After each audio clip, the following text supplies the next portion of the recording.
दूं, इंडिया चांद पे गया, पाकिस्तान खुद चांद बन जाएगा। ना गैस, ना पानी, ना रोटी, ना रोजगार, लोग खुद एक दूसरे का गोश्त नोच। आगे बढ़े और आपको बताएं, डॉलर ने महंगा होने के तमाम साबिका रिकॉर्ड तोड़ दिए। तारीख में पहली बार इंटरबैंक में डॉलर 300 रुपए की तारीखी सतह भी उबूर कर गई।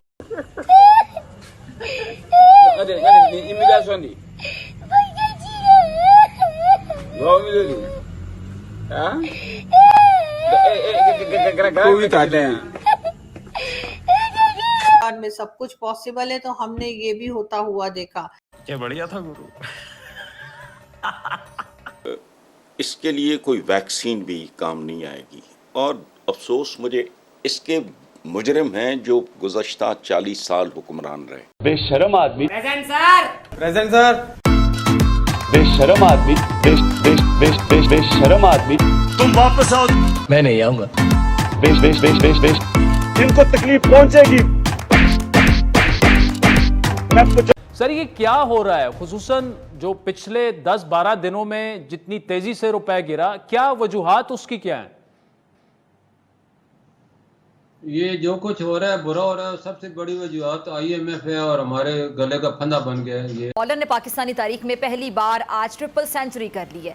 हैरान हूं, दिल को रूंगे पीटू में जिगर को। शायद ज्यादा जो खतरनाक बात है वो यहाँ पर ये है कि अब भी रुपए के खिलाफ ये धुआंधार इनिंग खत्म होने के कोई आसार नहीं है। अच्छा, इंटरेस्टिंग बात यह कि डॉलर की जो तीनों सेंचुरी हैं पिछले 9 बरस में हुई, और पहली अगस्त 2010, 2014, दूसरी जून 2022 और तीसरी आज हुई है। अब इससे जाहिर ये होता है कि तारीख में महंगे डॉलर से आने वाली महंगाई का सबसे ज्यादा जो बोझ है वो दूसरी और तीसरी नस्ल बर्दाश्त कर रही है। अब आते हैं बिजली के झटकों की तरफ। पाकिस्तानी ऐसे चक्कर में फंस गए हैं कि बिजली कम इस्तेमाल करें तो भी नुकसान। अब नेपरा को बताया गया है कि बिजली की जो फरोख्त है वो 5 अरब यूनिट कम हुई है, लेकिन पावर प्लांट तो बिजली बना रहे हैं, और अब इसका जो 150 अरब रुपए का इजाफी बोझ है वो यकीनी तौर पे किसी शक व शुबे के बगैर सारिफीन पर ही डाला जाएगा। वाह भाई वाह, यानी बिजली ना जलाकर भी खून आपको ही जलाना पड़ेगा। अब आम 100 प्याज भी खाएं और 100 जूते भी। और सुने, पिछले माह बिजली 26% महंगी करने के बाद अब से हमारी जो एडजस्टमेंट का दौर है वो शुरू हुआ है, जिसमें निर्ख मजीद 5.5 रुपये फी यूनिट बढ़ाए जाने हैं। और पावर डिवीजन को रहम आया कि अवाम का तो फिर बुरकस ही निकल जाएगा, तो फिर तजवीज़ ये आई कि चलें 6 महीने जो है ना वो कर लेते हैं। अब आखिर पैसे तो अवाम नहीं देने हैं। इस्लामाबाद हाई कोर्ट में जो तोशाखाना केस है उसकी भी बात कर लेते हैं। वहाँ पे सज़ा मौतली की दरख्वास्त पर कार्रवाई कल यानी जुमे तक मुलतवी कर दी गई है, और ये अपील साबिक वज़ीर आज़म की 3 साल सज़ा और जुर्माने के खिलाफ है। अब इसे देखते हुए सुप्रीम कोर्ट में तोशाखाना अपील की समाअत भी अब अगले हफ्ते होगी। सभी को जय हिंद दोस्तों, आप सभी का हार्दिक स्वागत है रिएक्शन एंटरटेनमेंट टीवी पे। तो आशा करता हूँ कि आप सभी लोग बहुत अच्छे होंगे। तो आज मैं आपके लिए पाकिस्तानी मीडिया से बहुत सारी एंटरटेनिंग वीडियोस लेकर आया हूँ। जहां भारत का चंद्रयान चांद पे पहुंच गया, वहीं पाकिस्तान का जो रुपया है वो डॉलर के मुकाबले भी चांद पे पहुंच गया। जी हाँ, पाकिस्तान के रुपए ने सारे रिकॉर्ड्स तोड़ दिए हैं और डॉलर का रेट 300 रुपए से भी ज्यादा हो गया। तो इसी पे हम देखेंगे पाकिस्तानी मीडिया को रोते हुए। तो ये वीडियो बहुत इंटरेस्टिंग होगी, इसे अंत तक देखें, और चैनल पर नए हैं तो चैनल को सब्सक्राइब कर दे ताकि आपको ऐसी इंटरेस्टिंग और लेटेस्ट वीडियोस देखने को मिलती रहे। जय हिंद, जय भारत। जो है वो बढ़ता चला जा रहा है, ऊपर से ऊपर। अब जो है वो ओपन मार्केट में तो 312 पे पहुंच गया, और अगर आप किसी बैंक से लें या गवर्नमेंट के बैंक से लें या कहीं से लें तो आपको 300 का फिर भी मिलेगा। ठीक है, तो इस तरह से हमारे यहाँ जो है वो डॉलर बहुत तरक्की करता जा रहा है और पब्लिक रोने वाली हो गई है। बहुत से लोग ऐसे ये भी कहते हैं कि जी कहीं ना कहीं जाकर इस मुसीबत को रोका जाएगा, लेकिन फिलहाल ये मुसीबत रुकती हुई दिखाई। महंगाई के जमाने में, इस महंगाई के दौर में अपने आप को, अपनी फैमिली को कैसे सपोर्ट कर रहे हैं? क्या कहेंगे इस बढ़ती हुई महंगाई और डॉलर के आज के रेट पर? मैम, महंगाई ज़रूरत से ज़्यादा ही बढ़ रही है। पेट्रोल बहुत ज़्यादा महंगा हो गया। अगर किसी ने किसी को मिलने जाना हो, बिलफर्ज 300 का पेट्रोल लगता है, अभी 2000 का लगा। फॉर एग्जाम्पल किसी गर्लफ्रेंड को मिलने जाना पड़ सकता है। आपकी जो है सैलरी बढ़ी है? नो, सैलरी नहीं बढ़ी। नहीं बढ़ी। हमें काम से आप क्या कहेंगे? मैंने सुना नहीं, सॉरी, पर क्वेश्चन तो कर। चले, आप सो ही रहे हैं जी, आप बताएं। वो इंडिया को कहें कि इंडिया जैसे चांद पे पहुंच गया या इतने बड़े बड़े काम कर रहा है, तो वो जो भारत में मुसलमान हैं उनके लिए भी कुछ करे। और जो LSE पे रोज़ ये जो गोलाबारी होती है, जो हमारे मुसलमान भाई शहीद होते हैं, उनके लिए भी कुछ करे। ऐसा नहीं है, ये सब झूठ बताया जाता है कि वहाँ पे मुसलमानों के ऊपर जुल्म हो रहा है, ये हो रहा है, वो हो रहा है। कुछ भी नहीं हो रहा। ये सिर्फ हमें जो है ना, हमारे लिए एक जरिया बनाया जाता है कि पाकिस्तानी लोग इंडिया के करीब ना जाएं। आज तक कोई मुसलमान पाकिस्तान आया है कि मुझ पर जुल्म हो रहा है, मुझे जगह दे दो? 1947 से लेकर अब तक हमारे ऑफिशियल रिकॉर्ड में एक भी मुस्लिम फैमिली नहीं है जो इंडिया छोड़ के आई हो। ये जो मोदी की पॉलिसी है ना, ये पूरी दुनिया जानती है, ये नहीं कि सिर्फ मैं कह रहा हूँ। क्या पॉलिसी है?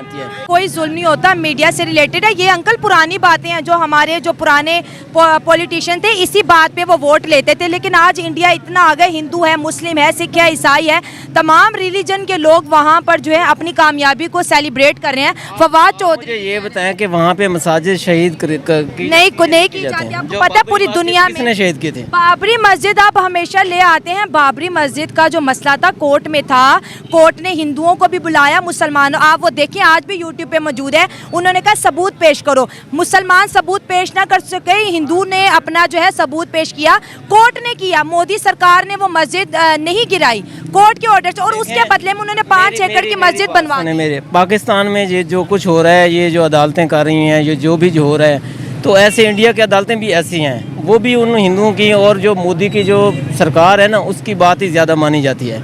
तो अवाम वहाँ की या यहाँ की अवाम कुछ नहीं कर सकती। वो जो हुक्मरान बैठे हैं या एस्टेब्लिशमेंट उधर की है या जो भी है, वो देखिए आज हमारा टॉपिक जो है ना तरक्की का था, आप इंडिया के मुसलमानों पे ले गए। आपने चाइना के मुसलमानों की कभी बात की है जिनको रोजे रखने नहीं दिया जाता? चाइना मस्जिदें शहीद कर रहा है, दाढ़ियां वहां पर काट रहा है, कुरान पाक पढ़ने पे बैन है, रोजा पढ़ने पे बैन है। 1.5 करोड़ मुसलमानों के लिए उन्होंने जेलें बनाई हैं, सारा दिन मुसलमानों को मारते हैं। चाइना की आप बात नहीं करते, मुसलमान कंट्री। अगर हम देखें हिंदुस्तान की बात करें, 4.5 लाख मस्जिदें हैं वहाँ पर, 4.5 लाख। और साथ साथ वहाँ की जो सरकार है, हज पे जब जाते, अगर 8 लाख का हज है, 4 लाख सरकार भरती है, 4 लाख अवाम भरती है। इतना कुछ तो दे रहे हैं। चाइना की हम क्यों बात नहीं करते फिर? ये जो चाइना है, हम चाइना की भी बात करते हैं, वहाँ पे भी अगर मुसलमान पे जुल्म हो रहा है तो वो भी, अगर नहीं डेफिनेटली हो रहा है। इंडिया का तो हमें पता है कि वहाँ पे हो रहा है। देखो जब हम इस पे सोचेंगे, हमारी सरकार सोचेगी, या जो बड़े लोग जो हुक्मरान बैठे हैं, जो ताकतवर लोग हैं, वो सोचेंगे, तो इंशाल्लाह हम भी उनसे कम नहीं है।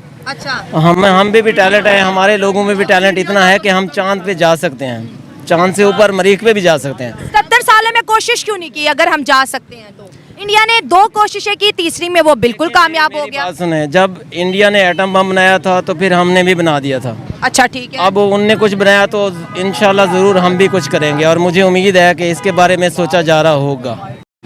जी जो इन्फ्लेशन है वो हद से ज़्यादा हो गई है। आगे आगे। तो अगर तो हम इंडस्ट्रियलिस्ट को लेते हैं तो इंडस्ट्री बुरी तरह से जो है वो डिस्ट्रॉय हो चुकी है, और जो लेबर है उनकी जो सैलरीज हैं वो बिल्कुल फिक्स है, उसके अंदर कोई इंक्रीमेंट या इस तरह का कोई सीन नहीं है, क्योंकि जो इंडस्ट्री के मालकान है वो हद से ज़्यादा परेशान है। एक तो डॉलर्स की कीमत, क्योंकि उन्होंने जो भी स्पेयर पार्ट्स मशीनरी का मंगवाना है तो उनके लिए अफोर्डेबल नहीं है। दूसरा जो है इशू हमारा इन्फ्लेशन का, और तीसरा डॉलर की कीमत दिन ब दिन ज़्यादा हो रही है, और जो सैलरीज हैं, जो लेबर हमारे पास काम करती है, उनकी सैलरीज जो है वो 23 करोड़ अवाम जो है वो कोई नशावर दवाई खा के सो रही है। मैंने निगरान वजीर आजम का एक बयान पढ़ा, क्या इज दिस फॉर रियल? ये आदमी सेनेटर भी रहा है इस मुल्क का। आपको ये भी नहीं पता आपने हेल्प किससे मांगनी है। ये मैं आपको जो बातें कह रहा हूँ, इसको आज आप रख लें। फैक्ट ये है कि हम बैंकरप्ट हो नहीं रहे, हम हो चुके हैं। कि ये वो मुल्क है जो न्यूक्लियर कंट्री है, लेकिन पानी नहीं निकाल सकता। पानी निकालने के लिए और पानी बेचने के लिए हमें बाहर की कंपनियां चाहिए। उन्होंने भी आपको ट्रक की बत्ती के पीछे लगा के रखा, हम ये कर रहे हैं, हम ये कर रहे हैं, ये करें। एंड में आखिरी अच्छा वक्त इस मुल्क ने कब देखा था? मुझे बताएं। ये चल सकता है मुल्क? ये लिख लें और ये वीडियो सेव कर लें कि मैं सच। महंगाई का एक तूफान है जो इस वक्त पाकिस्तान के लोग उसको फेस कर रहे हैं। इसके साथ साथ इलेक्ट्रिसिटी के बिल्स, यानी उन लोगों ने भी प्रोटेस्ट किया है जो जिनको हम कहते हैं खाते पीते लोग, इन्हें इतने लंबे लंबे बिल आए। और मीरपुर जिसको हम आज़ाद कश्मीर कहते हैं या कश्मीर कहा जाता है, हमारे पाकिस्तान साइड का कश्मीर जो है, वहाँ पे बाकायदा अनाउंसमेंट्स हुई हैं कि बिजली के बिल्स नहीं पे करने। और ये मीरपुर बार एसोसिएशन की तरफ से ये अनाउंसमेंट हुई है, और वो कह रहे हैं कि आपके पास अगर कोई आए तो उनको समझाएं कि आपकी बिजली ना काटे, और अगर ज़्यादा मसला है तो सुप्रीम वहाँ के जो बार एसोसिएशन है उससे राब्ता करें। ये एक बड़ी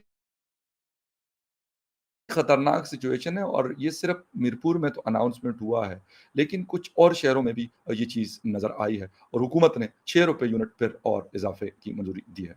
IMF कह रहा है कि भाई ये क्योंकि कम है तो ये बिजली हर महीने 5 से 6 रुपये यूनिट, अब मुझे नहीं पता कि 100 रुपये यूनिट पे लेके जाना है या क्या करना है। इसके साथ साथ सिक्योरिटी की बिगड़ती हुई सूरत हाल भी है। हमारे प्राइम मिनिस्टर साहब इस वक्त जो केयर टेकर प्राइम मिनिस्टर अनवारुल्लाह काकड़ साहब हैं, वो कह रहे हैं कि जी हम तो इनको छोड़ेंगे नहीं, लेकिन कब और कैसे। अभी 2 दिन पहले जो जनूबी वज़ीरिस्तान के इलाके में हमला हुआ तो जिसमें 10 पाकिस्तान आर्मी के लोग अपनी जानों से हाथ धो बैठे।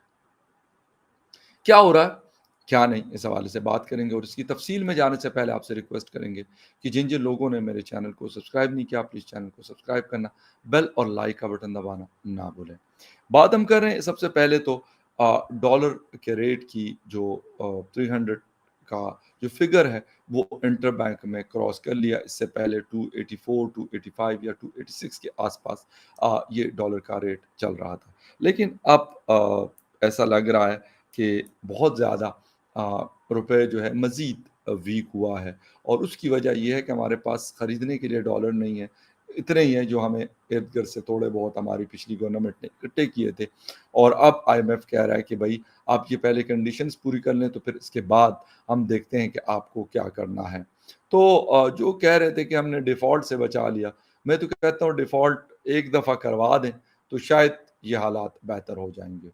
कम से कम हम एक जिसे कहते हैं फाउंडेशन को स्टार्ट कर लेंगे। ये मेरा पॉइंट ऑफ व्यू हो सकता है, लोग इससे एग्री ना करें, लेकिन सिक्योरिटी सिचुएशन के साथ साथ हमारी इकोनॉमी की सिचुएशन भी काफ़ी मुश्किलात का शिकार है। दोस्तों आशा करता हूँ कि वीडियो आपको बहुत पसंद आई होगी। अगर आप चैनल पे नए हैं तो चैनल को सब्सक्राइब कर दें और वीडियो पसंद आई है तो इसे लाइक और शेयर जरूर कर दें और इस वीडियो के बारे में जो भी आपके विचार हैं आप अपने विचार हमें कमेंट सेक्शन में लिखकर जरूर बताएं, हमें आपके कमेंट्स का इंतजार रहेगा। तो चलिए फिर मिलेंगे ऐसी किसी इंटरेस्टिंग और एंटरटेनिंग वीडियो में, तब तक अपना ध्यान रखिए।